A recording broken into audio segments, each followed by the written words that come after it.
Olá, manhã chuvosa de terça-feira. Estou aqui para tratar do terceiro capítulo do Tao Te Ching, terceiro poema, a partir da série Leituras e dessa tradução, dessa edição, dessa tradução Tao Te Ching, direto do chinês pelo mestre Hu Jishen e seus comentários da obra. Então estarei lendo o trecho do poema, trechos de comentários, fazendo minha breve análise para esse nosso pequeno estudo do Tao Te Ching. Lembrando que 2 vídeos anteriores foram feitas as mesmas leituras e análises, estudos, comentários do capítulo 1 e do capítulo 2. Ou seja, dos 2 primeiros poemas do Tao Te Ching. Então no capítulo 3, Lao Tse nos diz o seguinte: não valorizando os tesouros, mantém-se o povo alheio à disputa. Não enobrecendo a matéria de difícil aquisição, mantém-se o povo alheio à cobiça. Não admirando o que é desejável, mantém-se o coração alheio à desordem. O homem sagrado governa, esvazia seu coração, enche seu ventre. Enfraquece suas vontades, robustece seus ossos. São 2 trechos aqui, e onde o primeiro, o mestre Chen vai nos dizer o seguinte, no seu comentário: o governante que valoriza tesouros traz a desordem para seu coração, porque agrega desejo a bens materiais que se tornam símbolos de poder para seus liderados. Cria então para esse bem um valor artificial, legitimado como desejável por toda a sociedade. E a partir desse ponto, seu povo aprende a cobiçar e a disputar esse tesouro, o que traz conflito para o reino. Então esse comentário do mestre Chen diz respeito à primeira parte do poema de Lao Tse, onde ele fala da não valorização dos tesouros para manter o povo alheio à disputa. Então, de certa forma, Lao Tse aqui faz uma consideração referente às disputas dentro da sociedade, dentro da civilização. Eu utilizo muito um conceito que eu chamo de agentes motivadores. Quem seriam os agentes motivadores? Todo e qualquer líder ou ser humano de poder, ou que representa alguma coisa que outras pessoas irão desejar ou seguir. Por exemplo, ídolos da música, ídolos do cinema, ídolos do futebol, próprios governantes, presidente, governador, prefeito, deputados, senadores, pastores, padres, ou seja, até pais de famílias, professores, patrões das empresas, fazendeiros, ou seja, todo e qualquer ser humano que lidera ou que pelo menos tem o poder da palavra, né, o poder da escrita, o poder da imagem, a publicidade, nesse caso, a propaganda, também são agentes motivadores. O apresentador ou apresentadora do telejornal. Então todo mundo que tem a palavra como uma forma de comunicar e a palavra e a imagem, né, é um agente motivador. Aqui o Lao Tse vai falar dos governos, né, quando ele fala que do povo, em relação ao povo, né, ele fala do governo, porque vai falar em reino. E na época de Lao Tse era o que existia era reinos, né? Não existiam governos presidentes, lembrando que era o período das dinastias chinesas. Então são centenas e milhares de anos antes de Cristo. Mas, como o taoísmo é uma filosofia atemporal, ela tem o seu tempo de escrita, de registro, porém suas práticas e seu pensamento conseguiu ser universal e atemporal, ir além do tempo, daquele tempo em específico. Tanto que a gente está lendo hoje e relacionando com o tempo atual. Então esses agentes motivadores a qual me refiro, o que eles demonstram, o que eles trazem à tona para a população, para o resto da população, geralmente eles vão influenciar essa população. Então, o excesso de luxo, o excesso de riqueza, de bens materiais, aquilo que está além da necessidade, muito além da necessidade, aquilo que se torna exibicionismo e demarcação, né, concentração de riqueza, de poder, acaba influenciando as pessoas, porque a gente está falando dos agentes motivadores. Não é uma pessoa que não está sob os olhos do grande público. Pessoa que está na televisão, que está no jornal, pessoa que está no show, na igreja. Enquanto tem um lá no palco, são milhares ou centenas assistindo esse um falando. Então, quando essa pessoa ou esse agente motivador, ele enobrece ou ele valoriza o tesouro, a riqueza, o bem material como algo superior à própria necessidade ou à própria aquilo que é fundamental e básico da sobrevivência humana, ele está criando um valor, ele está influenciando as demais pessoas. E para Lao Tse, então, quando tu torna esse bem material algo artificial, que não seja algo necessário ou algo que vá vir de encontro ao suprimento de uma necessidade humana ou social, você está criando um valor artificial para esse bem. E com isso você legitima, então, o desejo de busca frente a esse bem, esse tesouro, essa riqueza. Isso acaba gerando disputa dentro da sociedade, entre as pessoas. Porque a gente sabe que se todo mundo no planeta, por exemplo, tivesse um carro, o mundo ficava impossível de sobreviver. O ser humano não sobreviveria. Por causa da poluição e por causa do trânsito. O trânsito travava totalmente e a própria poluição gerada pelo motor dos carros e acabar com a vida humana no planeta. Isso existem estudos, né, estatísticos, inclusive, que tratam disso.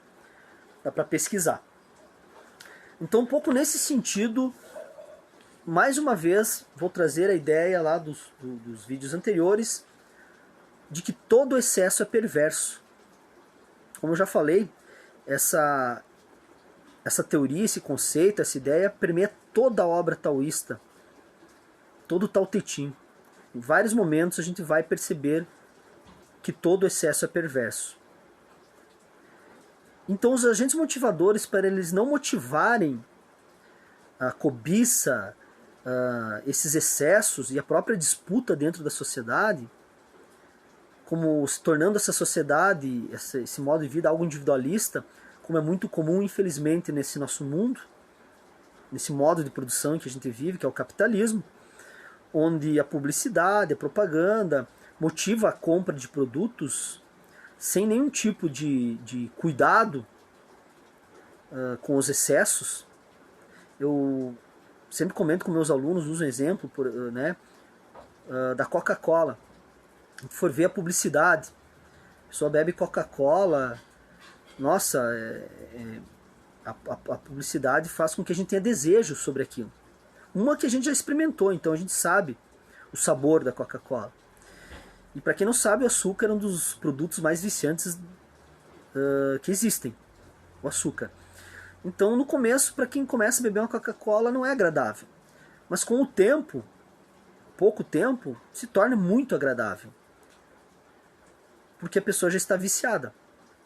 Ela já está viciada no açúcar. Então, a Coca-Cola se torna um produto delicioso, porque eu sou viciado nela. Como qualquer outra droga, quando vicia, é a melhor coisa do mundo. Porém, a propaganda mostra isso. Ela faz entender isso. Porém, na propaganda da Coca-Cola, você não mostra os malefícios da Coca-Cola. E cá entre nós, eles predominam. Eu não sei qual o benefício da Coca-Cola. É só um produto que eu estou usando como exemplo. Existem vários outros, né? Mas não mostra os malefícios. A publicidade, ela deixa o produto melhor do que ele é. Sempre. Existe uma lei que é uma lei que proíbe a propaganda enganosa no Brasil. Porém, essa lei é uma das leis que não é cumprida, porque quase toda a propaganda é enganosa. O discurso é sempre maior do que a realidade. Existiam uns filósofos na antiguidade grega que se chamavam de sofistas. Uma escola filosófica, né, alguns filósofos, que ganhavam a vida convencendo as pessoas, ou ensinando pessoas a convencer outras pessoas, através dos seus instrumentos, das suas técnicas, que eram a oratória e a retórica. E dentro disso a coerção, né, aquilo que faz com que a pessoa acredite ou siga o pensamento que o sofista queria que a pessoa seguisse. Um convencimento de acreditar naquilo que você está falando. Basicamente a profissão dos sofistas eram essas. Tanto que outros filósofos criticavam. Sócrates, por exemplo, criticava os sofistas, né? E o sofismo, essa técnica filosófica, ela é muito utilizada ainda hoje pelos líderes, presidentes, governadores, pastores de igrejas, que usam a oratória e a retórica para fazer com que os outros pensem como eles, ou sigam seu pensamento. Então a publicidade também usa muito desse instrumento. Talvez a publicidade seja o que mais use a retórica, junto com pastores de igrejas e políticos, né? Eu diria que essas três são os que mais usam a retórica e o discurso como essa forma de convencer, vender seus produtos e implantar suas ideias. Dentro disso, então, Lao Tse vai fazer uma certa reflexão ou crítica em torno do uso da imagem e do discurso dos governantes ou de quem tem poder ou expressa poder relacionado ao povo, ao resto da população, que, admirando o seu líder ou seu ídolo, ou obedecendo simplesmente, vai cumprir com aquilo que está sendo promovido no discurso, na retórica, na imagem. E tende a copiar aquilo. Se a gente não tiver uma boa estrutura mental, sermos seres humanos autônomos, realmente autônomos, independentes, que pensam por si próprio, relacionam as coisas, absorvem conteúdos, e também sofrem influências, porém conseguem discernir entre uma coisa e outra e ter atitudes a partir de certa ética, certo equilíbrio, né? Se a gente não fizer isso, a gente está sujeito a reproduzir. A reproduzir aquilo que nossos ícones ou nossos inspiradores, agentes motivadores nos influenciam. O ser humano é feito de influências também. Quase tudo que eu sou, penso e faço é a partir do que eu como, bebo, assisto, ouço, absorvo na minha vida. A gente se constitui dessa forma. E a gente nada mais é, às vezes, do que um reflexo dessas questões que a gente consome, que a gente absorve durante a vida. Isso também é conhecimento. Falando em conhecimento, então, num outro momento do poema, vai dizer o seguinte: mantém permanentemente o povo sem conhecimentos e desejos. Faz com que os de conhecimento Não se encorajem e não hajam. No primeiro momento, isso que parece que Lao Tse está dizendo que não é para usar o conhecimento. Mas isso é uma interpretação equivocada, porque a gente está falando que numa linguagem milenar, poética, que tem todo em torno dela algumas relações, inclusive simbólicas. Referente a esse trecho, Rudi Chern vai nos dizer o seguinte: conhecimento aqui tem sentido da engenhosidade ou informação que se apoia em outra informação. Esse tipo de conhecimento assume a lógica complexa das comparações que não levam à verdadeira essência das manifestações, porque é construído a partir de outro conhecimento e dá início dessa forma a uma grande troca de conceitos entre manifestações desconhecidas. Com isso, perde-se a sabedoria do verdadeiro conhecer. E a informação se torna um misto de especulações e referências, que ainda podem, dependendo das circunstâncias, derivar para o aspecto das malícias e espertezas. Agora a gente pensa, falando nisso, em alguns políticos, em alguns pastores, em algumas pessoas que tiram proveito de situações e vivem em se dar bem em cima de outros, ou do trabalho alheio. Muitas empresas fazem isso também, infelizmente, né? Então dá pra gente relacionar com isso. Continuando, isso é como explicar o gosto de uma fruta, por exemplo, comparando seu paladar ao de outra fruta conhecida. Quem jamais provou o sabor da primeira poderá compreender a descrição, mas não conseguirá conhecer a sensação do verdadeiro gosto da fruta descrita. Então, tu não provar, ouvir dizer e reproduzir que aquilo é a verdade, que aquilo é o sabor, sem nunca ter sentido realmente o sabor, nunca ter provado, você está com... É esse o conhecimento que o Lao Tse se refere. Um conhecimento superficial, um conhecimento sem essência. E o taoísmo ele propõe buscar a essência das coisas. Que o segredo da vida e do caminho para chegar ao tal, que é o próprio caminho, saber que existe o caminho e por qual caminho a gente está caminhando, é o tal, é a essência. O tal é a essência. Então eu diria que todo mundo, nesse sentido, tem o tal em si, ou tem o tal na sua vida. Todo mundo tem o caminho, tem seu próprio caminho. Mas nem todos descobrem esse caminho, ou sabem que estão sobre esse caminho, caminhando. Por isso muitas vezes saem do caminho, caminham fora do caminho. Então, o que existe para a gente pensar nesse momento, focado aqui nesse assunto, seriam a diferença entre esses conhecimentos, esses dois conceitos, as duas formas de conceber o conhecimento. Nas minhas aulas de filosofia, eu trabalho com meus alunos, volta e meia, a ideia de apresentação e representação. Por exemplo, um avião todo mundo conhece, vendo pela televisão, olhando por foto, indo no aeroporto e olhando para o avião decolando, pousando. Ah, eu conheço o avião. Mas nem todo mundo que vê o avião já voou, já viajou de avião.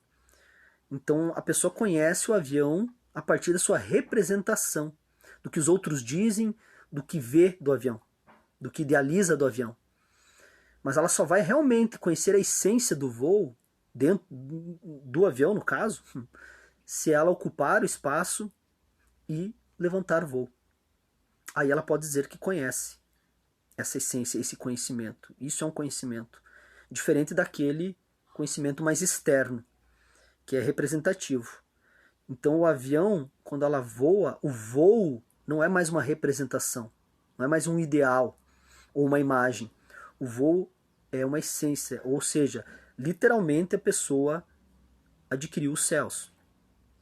Ela voou, ela saiu de um plano e foi para outro. Está voando. Então, isso é uma apresentação. Está sendo apresentado para ela a sensação, o conhecimento.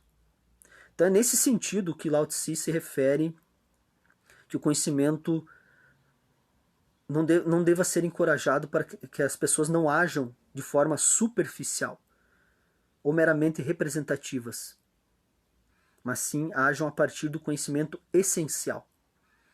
Essa é a diferença. Então, esse capítulo 3, esse terceiro poema, trata disso. E os agentes motivadores estão aí, motivando para o lado bom, para o lado ruim, alguns motivando para que as pessoas saiam das suas casas nesse momento de pandemia, motivando para que consumam, continuem consumindo e mantendo esse sistema que se mostrou ou se mostra insustentável, totalmente desequilibrado, excessivo. Mas existem agentes motivadores que motivam para isso. Do outro lado, outros agentes motivadores motivam que as pessoas fiquem em casa, mudem seu modo de vida, aprendam com esse momento de isolamento social, que a natureza está dando uma oportunidade para a gente rever nosso modo de vida e mudar nossas atitudes. Alguns agentes motivadores, então, agem nesse sentido. Então, para encerrar, para a gente perceber, eu vou reler brevemente esse primeiro trecho do poema, que diz: não valorizando os tesouros, mantém-se o povo alheio à disputa. Não enobrecendo a matéria de difícil aquisição, mantém-se o povo alheio à cobiça. Não admirando o que é desejável, mantém-se o coração alheio à desordem. O homem sagrado governa, esvazia seu coração, enche seu ventre, enfraquece suas vontades, robustece seus ossos. Perceba a imanência também desse trecho. O governante que valoriza os tesouros traz a desordem para seu coração, porque agrega desejo a bens materiais que se tornam símbolos de poder para seus liderados. Cria então para esse bem um valor artificial legitimado como desejável por toda a sociedade. E a partir desse ponto, seu povo aprende a cobiçar e disputar esse tesouro, o que traz conflito para o reino. Eu colocaria também o que traz conflito e desequilíbrio para o reino, para a civilização, para a sociedade, para a coletividade. Então percebam que o Tao Te Ching é uma obra que enaltece muito a coletividade, que a gente também pode chamar de espírito, o espírito humano, que se integra ao grande espírito, o espírito da grande mãe, o espírito da natureza. É esse o grande espírito do qual a gente busca e tenta integrar no caminho taoísta. Espero que mais uma vez tenha colaborado na reflexão a partir desses estudos, pequenos estudos, sutis estudos taoístas. E até o próximo capítulo.